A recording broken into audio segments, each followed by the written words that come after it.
Assalamualaikum warahmatullahi wabarakatuh. Pukeh tanda saboh kawan cicinggang jipa meputa-puta di langit kedai idi.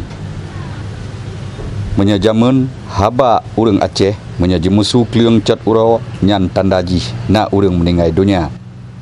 Nibak cat uro Sabtu tanggal 2 bulan 10 meribe cicinggang jiputa-puta di atas langit ibu kota Aceh Timur Idi Raya. Pukul tanda truk meribe cicim nyan atau wajih nyan cicim ngang yang tengah dihijrah dari benua ke benua lain.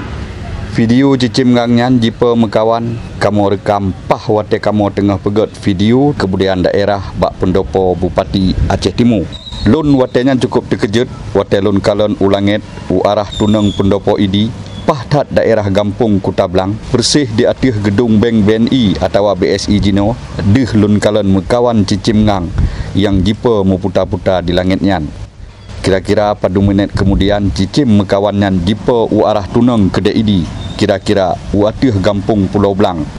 Hana trip lianyan pah wate bak Masjid Agung Darussalihin idi kaji musu bet bak dalehu cicim nyan jipa mekawan u arah barat di atas kota idi.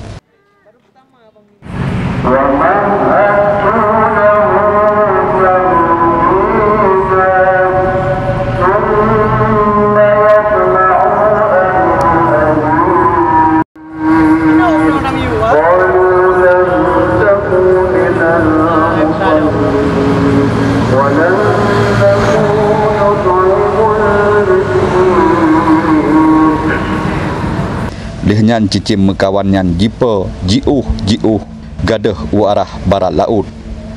Nah padum-padum dro urang yang kalen di daerah nyan gepegah nyan nasaboh tanda, kadang tanda god, kadang tanda hanagot. Tapi menurut urang lain lom gepegah nyan nakeh fenomena alam yang jarang tat gekalen. Lagi gepegah Libang Mujakir mungkin saja nyan cicim ngang tengah dihijrah dari saboh benua menuju benua lain karena cuaca seuem langit cukup cerah cicim nyan jipiuh jima adaya wallahu alam.